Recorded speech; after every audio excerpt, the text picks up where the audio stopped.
بسم اللہ الرحمن الرحیم۔ ماضی کے برعکس پاکستان کی دفاعی صنعت نے اب کھل کر دنیا کو اپنی صلاحیتوں کے بارے میں آگاہ کرنا اور اپنی جدید ترین دفاعی مصنوعات کی وسیع رینج کو خریداروں کے سامنے پیش کرنا شروع کر دیا ہے۔ یہ تمام جنگی مصنوعات اور ہتھیار کسی اور تیار کنندہ کے لائسنس کے تحت نہیں بنائے جا رہے جیسا کہ ماضی میں ہوتا تھا، بلکہ یہ تصور، تخلیق اور تیاری سے لے کر انضمام تک کلیتاً پاکستانی ہیں۔ دفاعی ذرائع کے مطابق پاکستان کے دفاعی صنعتی اداروں نے اپنی صلاحیتوں کا پہلا بھرپور مظاہرہ گزشتہ ماہ سعودی عرب میں ہونے والے ریاض عالمی دفاعی شو 2026 کے دوران کیا ہے۔ شو میں شرکت کرنے والے پاکستانی اداروں میں سے global industrial and defence solutions, جس نے اپنے بغیر پائلٹ کے دفاعی نظام US کے وسیع رینج کی نمائش کی، جس میں شاپر 2 اور شاپر 3 ڈرون سے لے کر طویل فاصلے تک ہدف کو نشانہ بنانے والا جدید خودکار نظام یلغار 200 اور لوائٹرنگ اسلحہ کی بلیز سیریز، اس کے ساتھ اسٹینڈ آف ہتھیاروں کی رینج، چاہے وہ فضا سے لانچ کیے جانے والے اسٹیلتھ میزائل تیمور اور ادب 81LR ہوں یا زمین سے فضا میں مار کرنے والے فتح میزائل،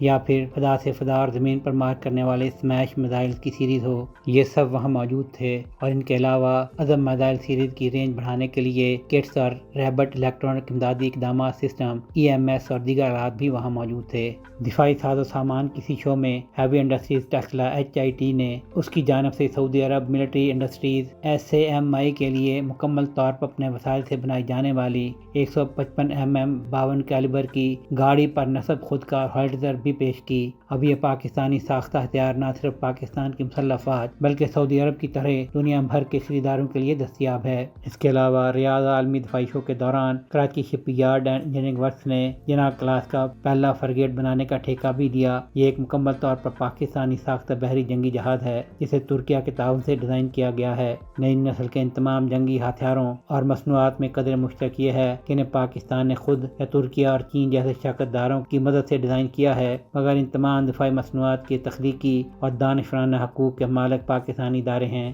اور وہ مکمل طور پر بااختیار ہیں کہ اپنی مصنوعات کو گاہکوں کے مطالبے یا حسب ضرورت تبدیل کر سکیں۔ یہ یقیناً پاکستان کی دفاعی صنعت کے پچھلے دور سے بالکل مختلف ہے، جہاں کلیدی وینڈر جیسے کہ Pakistan aeronautical complex Kamra, Karachi shipyard and engineering works اور ہیوی انڈسٹریز ٹیسلا غیر ملکی اصل ساز و سامان کے تیار کنندگان OEM کو جواب دے اور ان پر انحصار کرتے تھے۔ چنانچہ اگر اصل تیار کنندہ یا ان کی حکومتیں پاکستانی اداروں کو ان کی دفاعی مصنوعات کسی اور ملک کو فروخت کرنے کی اجازت نہ دیتی تو پاکستان کے لیے JF-17 تھنڈر فائٹر، آگسٹا 90B آبدوز اور الخالد ٹینک کسی تیسرے ملک کو فروخت کرنا ممکن نہیں تھا۔ سہیل شہریار، پاک توک نیوز۔